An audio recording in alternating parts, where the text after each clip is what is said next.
Boa tarde a todos. É sempre um prazer estarmos aqui de volta para falar de uma temática tão apreciável e que muito nos agrada, que é justamente esses cânticos poéticos e espiritualidade da obra da senhora Cecília Meirelles. O livro em referência é este que eu apresento aqui. É um livro simples, foi uma edição dos anos 80, 1981, e, curiosamente, esse material estava manuscrito, e o editor até utilizou ainda o facsímile da parte manuscrita para ilustrar melhor o texto. Esse material foi resgatado por suas filhas nessa época e dado ao editor. É um trabalho que cala muito profundamente no ser, uma vez que ele fala com uma linguagem muito direta e com uma clareza profunda. Ou seja, é uma mensagem que parece vir do eu superior. Ou seja, nesse momento, a senhora Cecília Meirelles, ela teve, digamos, um discernimento interno especial, como se ela falasse justamente para esse ser interno. Dizem que ela fez ou escreveu esse texto aos 26 anos, mais ou menos, mas eu acho muito difícil essa afirmativa, porque é um material assim que destoa completamente da obra dela, e eu me lembro que, durante a fase final da sua vida, ela esteve acamada, vítima de uma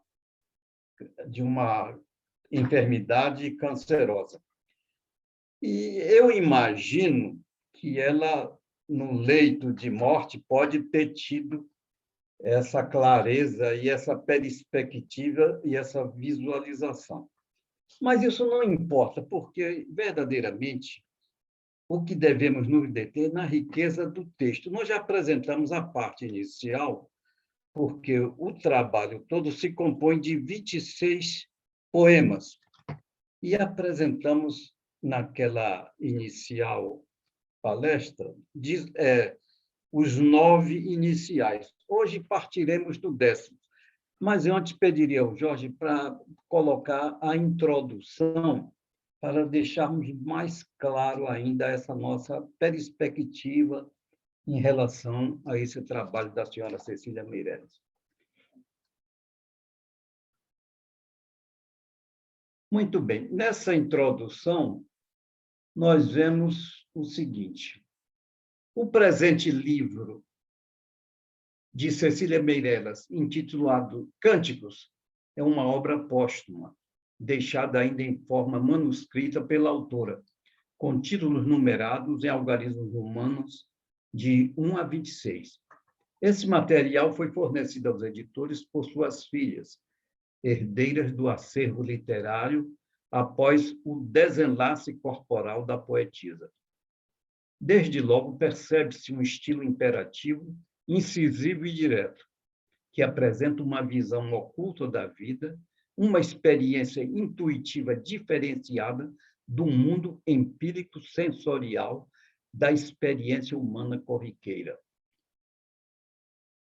Essa visão adequa-se às formulações imemoriais da sabedoria eterna, ou da filosofia perene, presente na raiz de todas as religiões, que se traduz modernamente como teosofia, e que também já fora conhecida e exposta por filósofos gregos pós-socráticos em Alexandria.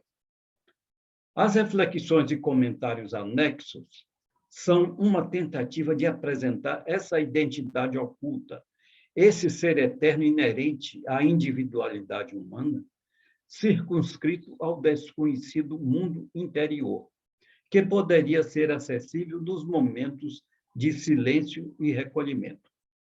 Estima-se que a autora, por ocasião de sua vivência terrestre, tenha introjetado e apreendido essa dimensão extracorpórea, que não significa comunicação mediúnica, habilitando-a à revelação de sua própria inteireza e integridade. Dito isto, podemos passar para o cântico 10º e abordaríamos, então, os subsequentes.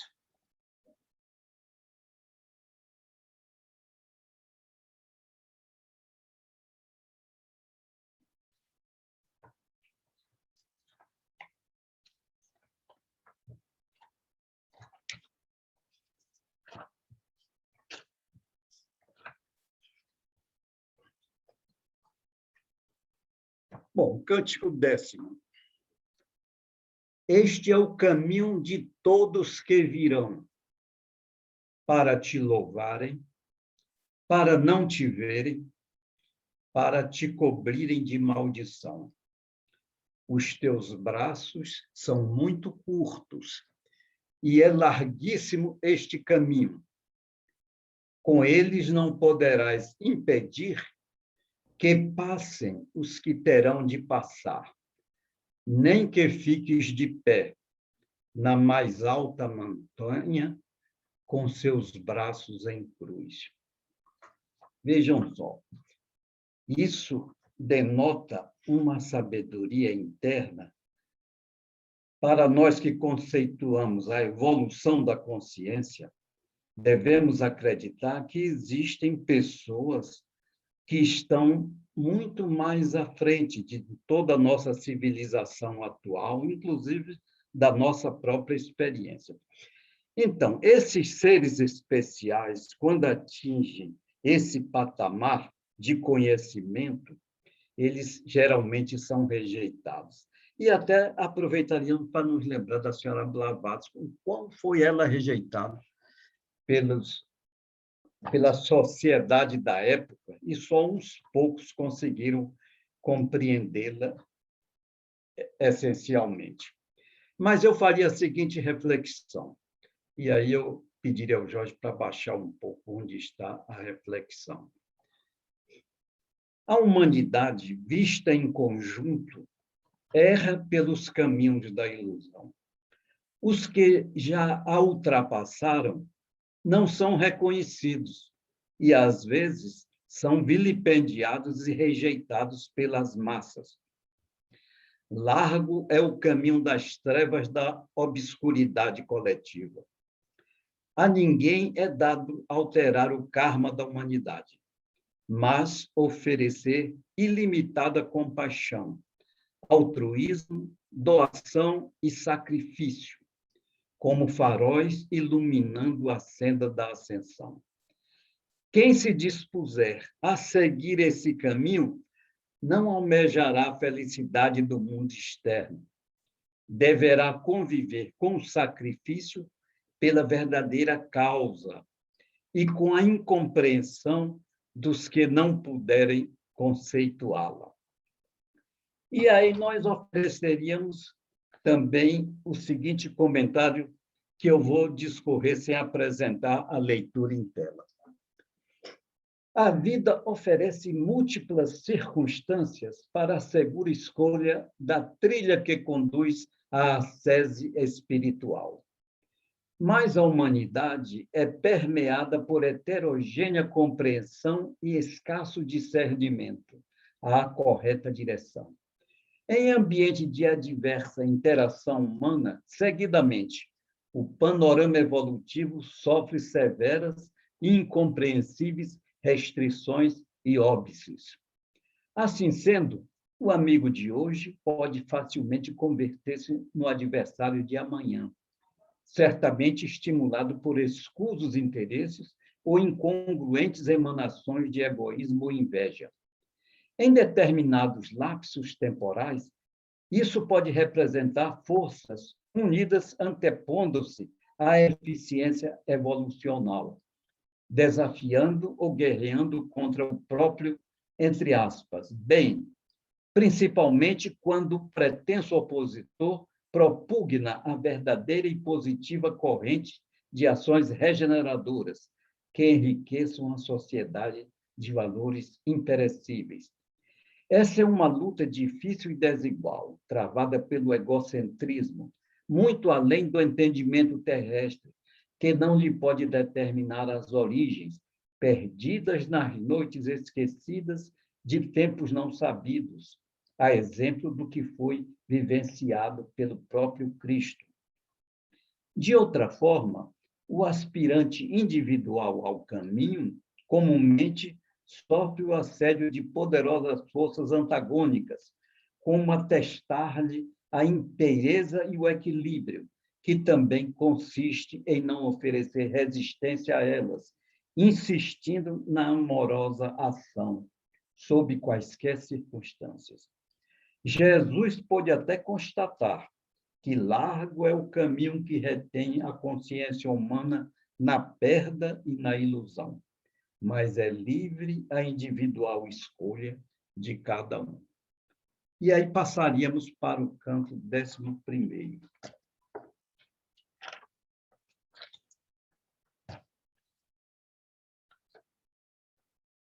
Cântico 11º.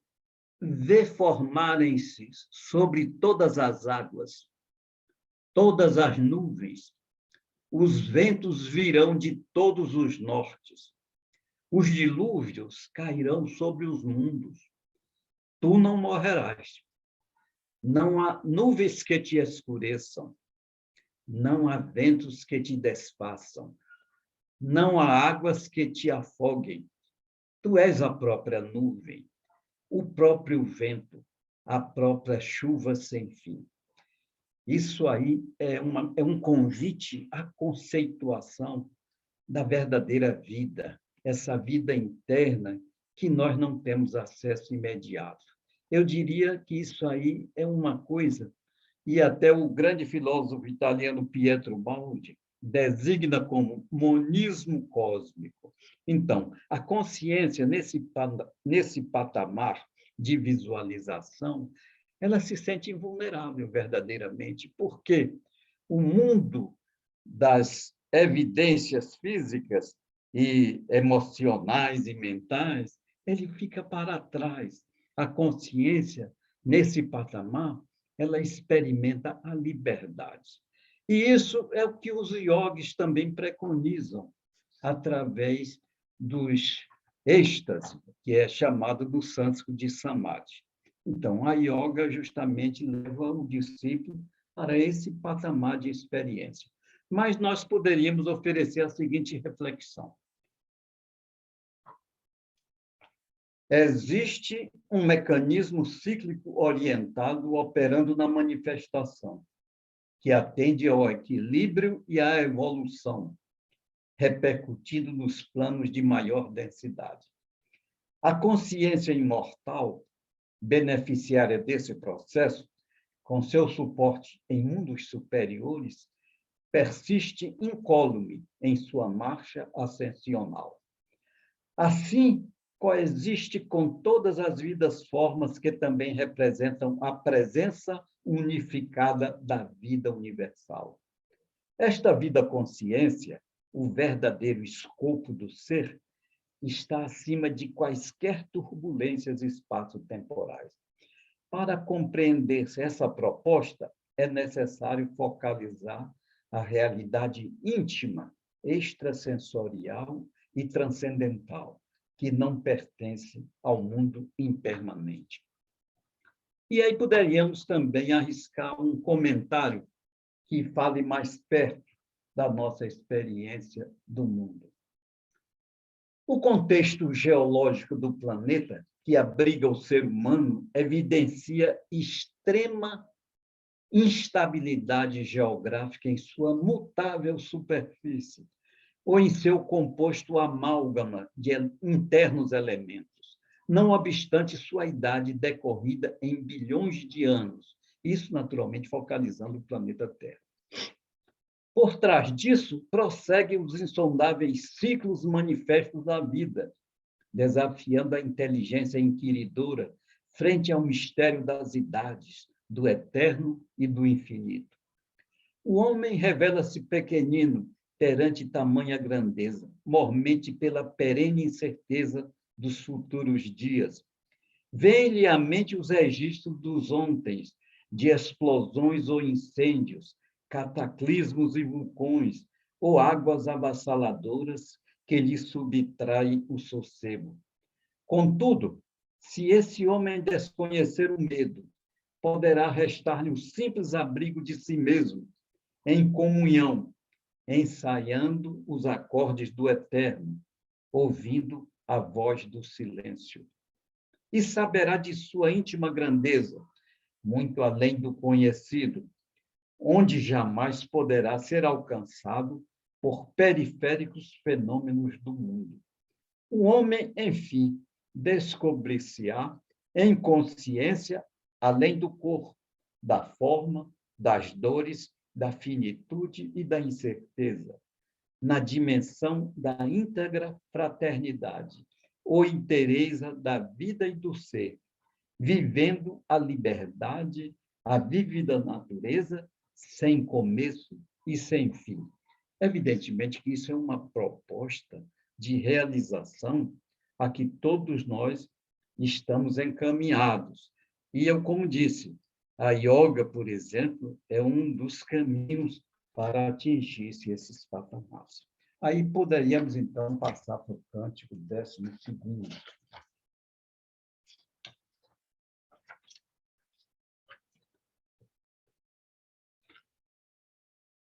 Não fales as palavras dos homens, palavras com vida humana, que nascem, que crescem, que morrem.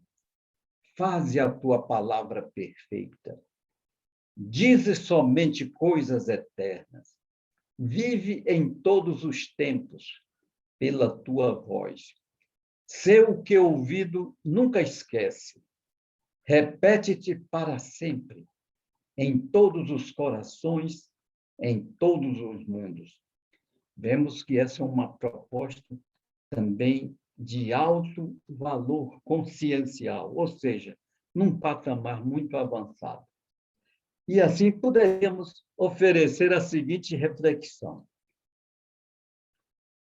é necessário fixar-se no ser interno, contemplando-o em sua integridade. Na conexão com o mundo externo, exercitar a plena veracidade. A compreensão intuitiva espiritual, que apreende a realidade em sua origem, nos mundos superiores, e que transcende a mente comum, só pode ser absorvida mediante a purificação em todos os níveis. Assim, a consciência poderá transcender o finito e atingir o verdadeiro discernimento.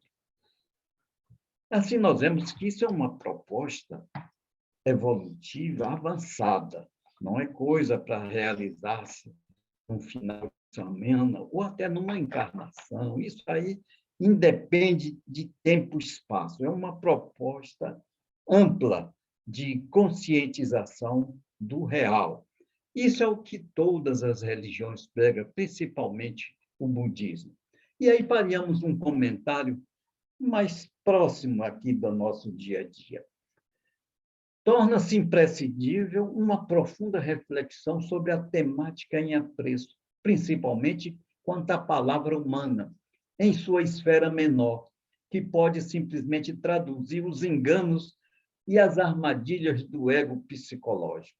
O ego psicológico é sempre ligado à nossa personalidade, aquilo que constitui a nossa experiência na vida mundana.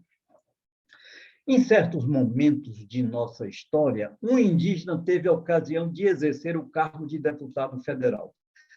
Se conta da volubilidade de seus pares, das pessoas em geral, em relação à palavra empenhada e de corriqueiras traições, entre aspas, com vistas às promessas não cumpridas, distorcidas ou descartadas. Ele tornou-se célebre por serviço de um gravador de voz que portava todo o tempo, porque não mais confiava em afirmações proferidas por homens civilizados, avessos ao cumprimento da palavra.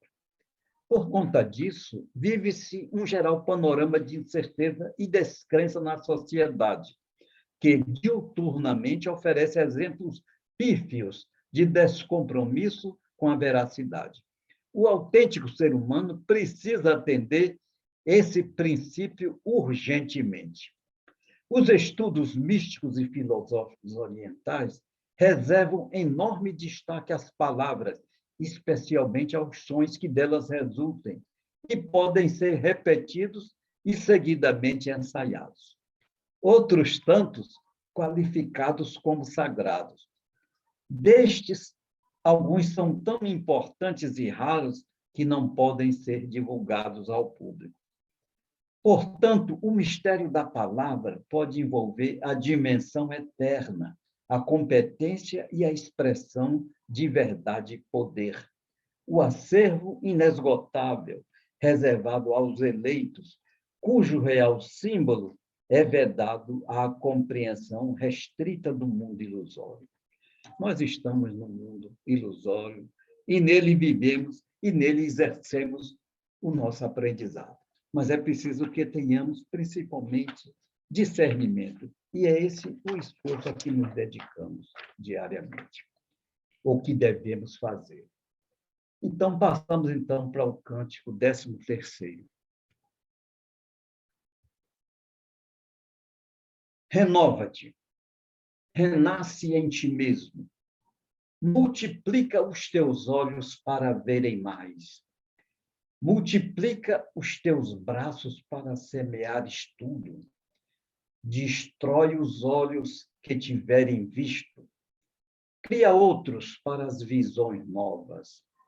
Destrói os braços que tiverem semeado, para se esquecerem de colher.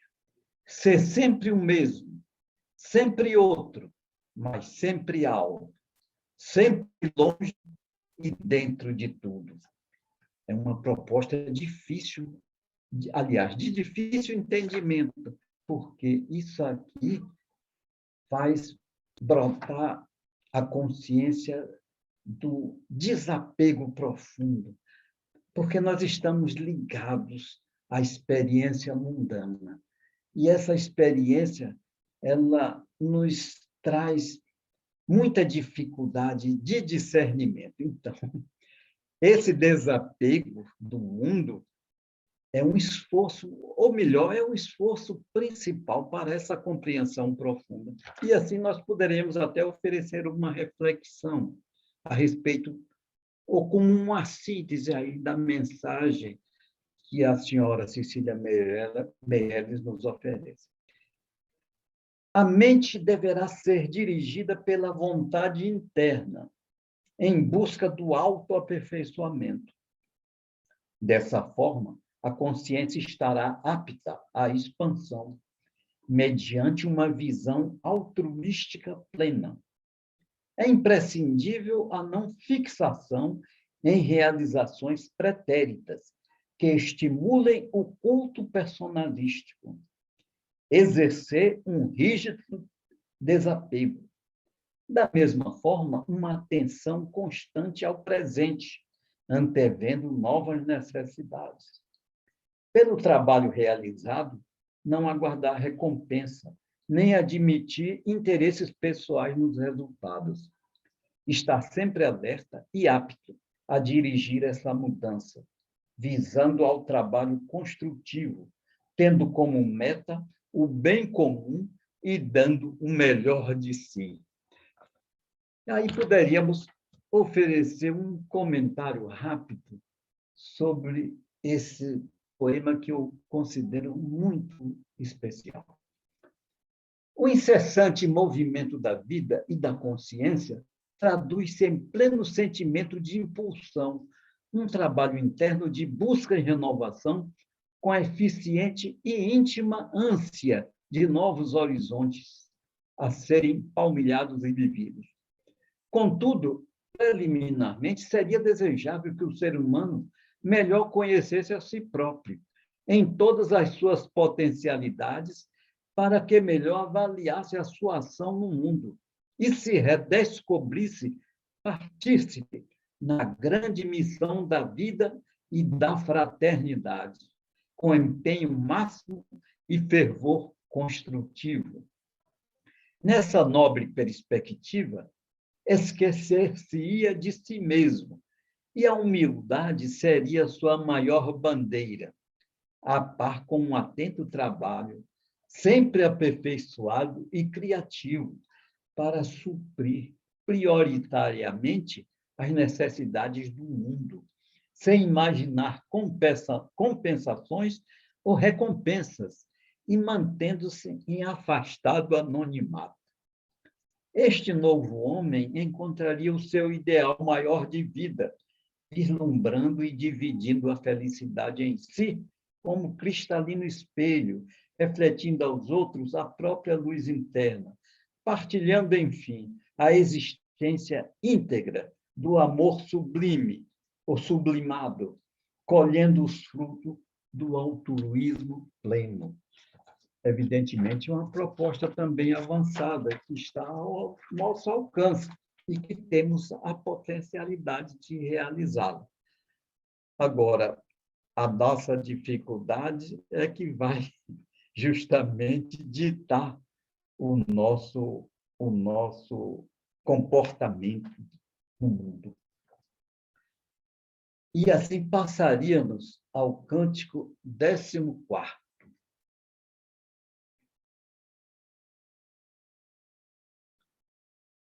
Cântico 14º.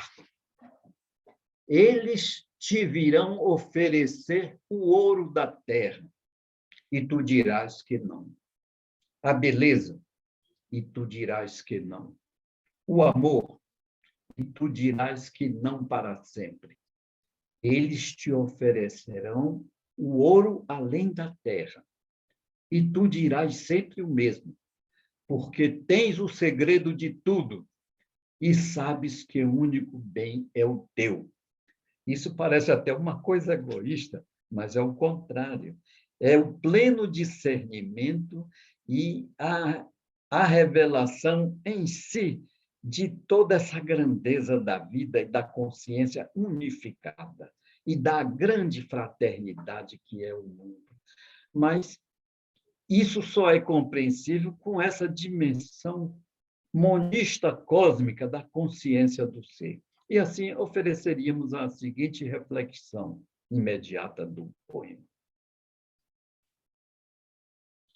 Os liames que imobilizam a consciência às ilusões externas do mundo impermanente precisam ser reconhecidos, trabalhados e descartados. São apresentados, ou melhor, são representados por símbolos diversos de apego, inclusive dentre as emoções mais profundas, e até por propostas de salvação individual, num pretenso paraíso teológico. Tudo isso nada representa para quem lograr a identificação e encontro interno com a realidade unificada do ser. E aí faríamos o seguinte comentário. Compreensão e discernimento seriam conquistas da consciência em sua longa peregrinação no mundo, onde o ser humano distingue-se pela primazia e capacidade a exercer o dom de pensar.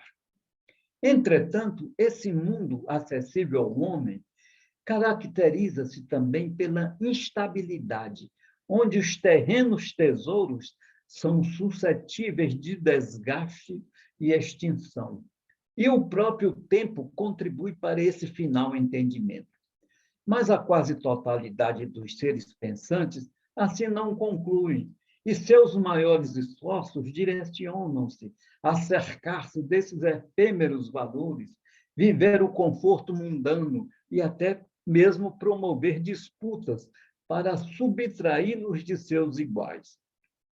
Ainda, por incrível que pareça, nos registros e narrativas bíblicas, esse mesmo status guerreiro, às vezes, é justificado e até exaltado por ser beneficiário um dito povo por Deus escolhido e que ele teria acenado com a terra prometida.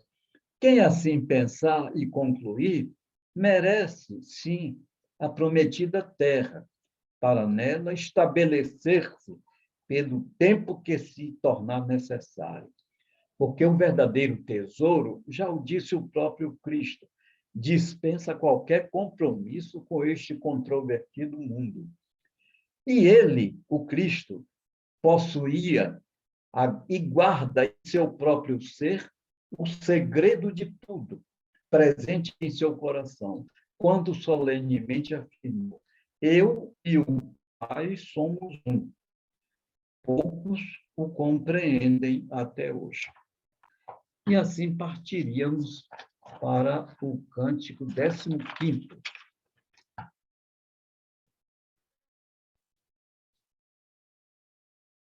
Esse eu considero a síntese mais perfeita daquilo que já foi escrito sobre a trajetória da vida no mundo. Não ambiciones, não marques limites ao teu caminho. A eternidade é muito longa e dentro dela tu te moves eterno. Sê o que vem e o que vai, sem forma, sem termo, como uma grande luz difusa, filha de nenhum sol.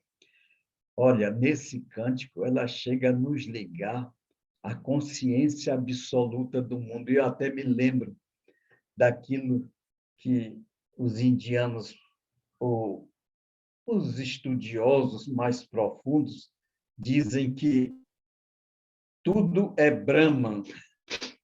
Essa conceituação profunda, e que também o senhor Ubaldi chamava de monismo cósmico, e que na própria sociedade teosófica nós chamamos de a vida uma, realmente é de uma grandeza que a nossa mente não consegue abarcar. Mas eu poderia oferecer uma pequena reflexão a respeito do poema. A realização pessoal no mundo externo é fruto de mera vivência personalística. Somar valores nesse contexto é prender-se à ilusão. A vida é exercida com plenitude na experiência atemporal e unificada do ser.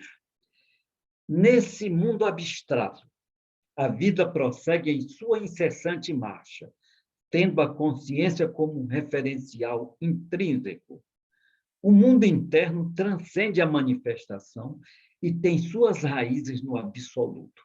Então, aí a senhora Cecília Meirelles, em 10 versos, ela sintetizou toda uma trajetória. Eu achei isso de uma grandeza incrível. Aí eu ofereço aqui um pequeno comentário, mais adstrito à nossa experiência externa.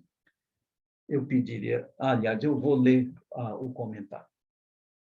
Dizem que na ciência da matemática o ser inteligente pode usufruir da felicidade em alcançar a máxima abstração. Também assim, um grande compositor, ao arquitetar estruturas e acordes que se converterão em brilhante e incomparável sinfonia. Mas a beleza pode estar contida em sua totalidade num arranjo de aparência casual ou extremamente simples. Nos 10 curtos versos desta composição, a autora alcançou a magnitude da síntese. Assim, em pouquíssimas inspiradas palavras, registrou o âmago da trajetória da consciência em sua peregrinação no mundo. E também o seu regresso ao ser absoluto, que não é passível de quaisquer inferências ou conclusões no panorama do saber intelectual do ser humano. Não está disponível a informação se esta autora abdicou ou possui um mausoléu para a guarda de seus restos mortais no Rio de Janeiro. Nesta hipótese, a composição poderia estar ali, em letras bem legíveis, para a meditação dos circunstantes. Seria o mais marcante epitáfio de todos os tempos. Curiosamente, nos dois últimos versos, sente-se como voltar-se à origem da manifestação dos mundos, representada por uma nebulosa, que modernamente admite-se como um berçário de estrelas. Este poema não se adequa a ser comentado, pelo contrário, exige profunda meditação para alcançar-lhe a profundidade e a abrangência. Enfim, é um poema para ser vivido. E, de fato, eu acho que a senhora Cecília ela alcançou aí esse patamar da unidade com essas palavras. Foi maravilhosa essa experiência dele. E aí eu ia, ou passaríamos, então, para o cântico 16.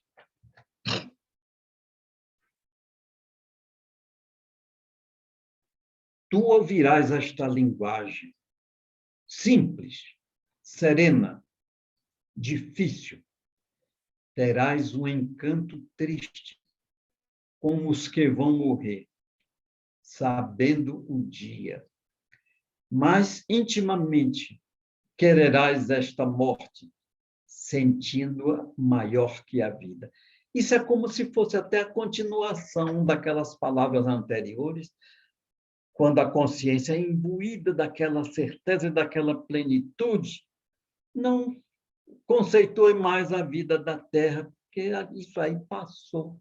E essa experiência foi gratificante, mas não teve o peso dessa vivência profunda, unificada. Mas aí poderíamos oferecer a reflexão seguinte. Pode passar, João. A consciência, por acomodação inercial nos ciclos encarnatórios, tende a resistir ao esgotamento destes e à consequente ideia de libertação para a vida maior. Entretanto, no íntimo, reconhece esse inescapável ensejo, representado pela definitiva extinção da jornada personalística, o glorioso portal ao despertar nos mundos superiores. Mas aí ofereceríamos um comentário mais adstrito à nossa experiência aqui no mundo, que é a experiência que nós conhecemos e efetuamos imediatamente, né? Esta é uma mensagem clara e patente de quem percebe a voz interior, trazendo-lhe a orientação e o direcionamento num instante de aflição e incerteza. Os registros biográficos da escritora asseveram que, não obstante o presente livro ser uma obra póstuma, ele teria sido escrito bem antes, quando a sua idade beirava os 26 anos. Estaria esquecido ou guardado entre os seus pertences, sendo encontrado por suas filhas após o desenlace. Sem dúvida, parece compor-se um triste presságio, porém encarado com a máxima aceitação, denotando singular serenidade, como imbuída de abertura íntima a uma vivência transcendental plena, muitíssimo mais rica e significativa que a experiência corrente no curso físico do mundo. Particularmente, admito dúvidas se esses escritos não foram executados em ocasião próxima ao seu leito de morte, uma vez que jamais, no decorrer de sua produtiva trajetória artística, retomou tão contundente estilo. Mais uma vez, a poetisa expressa-se em 10 primorosos e comoventes versos, compondo outro magistral epitáfio, como se o fizesse para si mesma. Isso é algo magnífico e não pode ser simplesmente assimilado como mera coincidência. E aí partiríamos, então, para o cântico 17. É também uma continuidade daquilo que já vem falando, ou seja, a experiência da morte no mundo, né? Perguntarão pela tua alma, a alma que é ternura, bondade, tristeza, amor, mas tu mostrarás a curva do teu voo, livre por entre os mundos.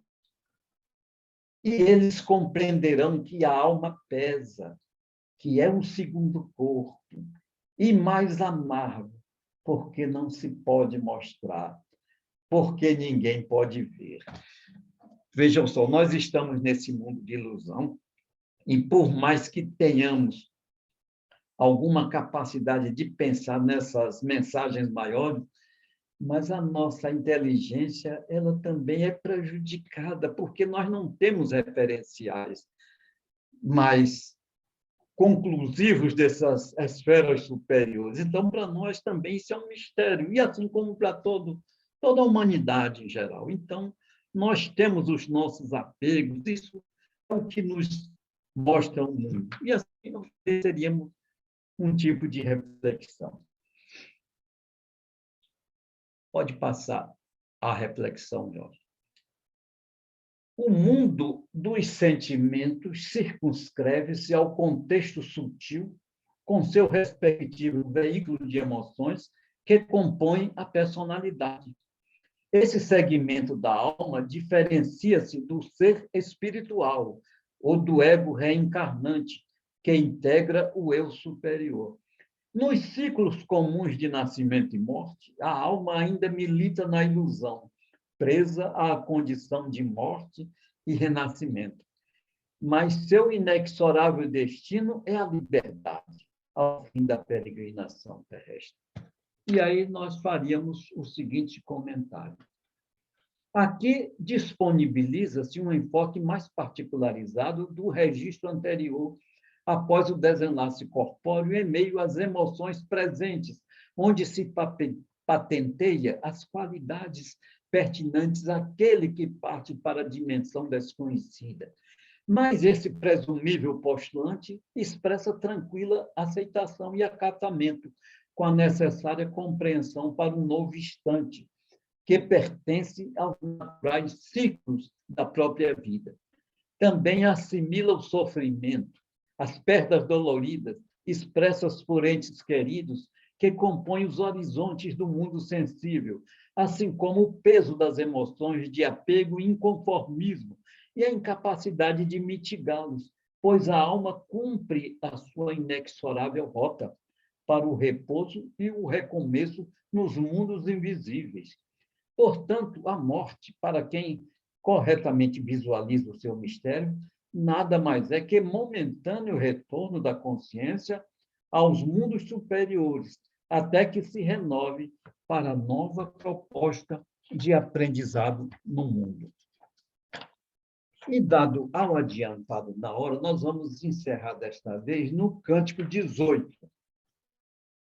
Até eu peço a Jorge aí para passar, né? Então, Cântico 18º. Quando os homens na terra sofrerem, sofrimento do corpo, sofrimento da alma, tu não sofrerás. Quando os olhos chorarem e as mãos se quebrarem de angústia e a voz se acabar no rogo e na ameaça, quando os homens viverem, tu não viverás. Quando os homens morrerem na vida, quando os homens nascerem na morte, na vida e na morte, nunca mais tu morrerás. É interessante que aqui já se trata da libertação. Isso, para a nossa mente ocidental, a nossa consciência ligada aos postulados religiosos comuns, é uma dificuldade tremenda para se compreender isso. Eu até me lembro, até já relatei da vez passada, algo que eu presenciei na escola. O meu neto estava aí com uns 10 ou 12 anos, e eu fui lá tratar de alguma coisa lá de uma mensalidade, e tinha um jovem também lá na secretaria protestando pela leitura justamente desse livro. E aí eu fiquei calado, porque eu, no fundo, achava que ele tinha razão, porque ele dizia que esse livro não podia estar fazendo parte do currículo, que ninguém poderia dar uma solução para isso, é um livro incompreensível. Ele achava que ele devia ser retirado lá do calendário, ele protestava que aquilo ali não era compatível com o que ele estava estudando. Olha, eu só fiz rir porque, de fato, o jovem tinha toda a razão, porque isso aqui não é para um jovem que está lá na quinta série, sei lá quanto, compreender. O pessoal bota isso, eu acho que nem a professora lá de fazer uma explanação correta desse livro aqui. Bom, aí nós ofereceríamos a reflexão para esse cântico 18º, né? O, entre aspas, mundo dos homens na Terra limita-se aos segmentos de domínio da personalidade, adstrita aos ciclos encarnatórios. O verdadeiro e único destino do ser, o ser humano real, é a vida plena, a libertação, a consciência estabelecida nos mundos da unidade. Sofrimento, angústia, ciclos de vida e morte são injunções temporais, pertinentes à lei de equilíbrio em atuação nos mundos perecíveis, quando as consciências humanas ainda militam prisioneiras da ilusão, como nós estamos nesse momento aqui, nesse ciclo. E aí nós não temos essa capacidade, esse discernimento imediato para saber o que é a verdadeira vida. E aí nós faríamos o seguinte comentário: o aprendizado consciencial do ser humano na Terra envolve incontáveis e repetitivos ciclos de encarnações e mortes, conforme apontam multisseculares e confiáveis tradições. Aí nós vemos até o esforço imenso da senhora Blavatsky em trazer essas verdades para o Ocidente, os mestres de sabedoria, por seu intermédio lá, o senhor Olcott, que fizeram um esforço tremendo para pôr em voga esse conhecimento, e aí nós vemos e temos que render as nossas homenagens também a eles, o esforço que despenderam. E aqui, no Ocidente, o Espiritismo oportunamente introduziu essa temática, colhendo e reproduzindo um relativo volume de informações a respeito, e até logrou construir uma ponte em direção ao evangelho cristão, com algum êxito. Misteriosamente, não frutificou na França, seu berço de origem, talvez pelo excesso de intelectualismo corrente e desapreço pelos valores da busca espiritual fora das religiões secularmente estabelecidas. A vida do homem, já constataram Buda, centraliza-se no sofrimento. Os ciclos de vida e morte podem repetir-se quase indefinidamente. Isto é a roda de Sansara, governada pelo karma, a lei de causa e efeito. Nesse quadro, a consciência deve trabalhar-se a si mesma, a fim de sair dessa roda e atingir o nirvana, a libertação. Os versos registram, resumidamente, esse drama e também a narrativa, entre aspas, a contemplação pelo ser liberto dos presumíveis seres que ainda se debatem na escuridão.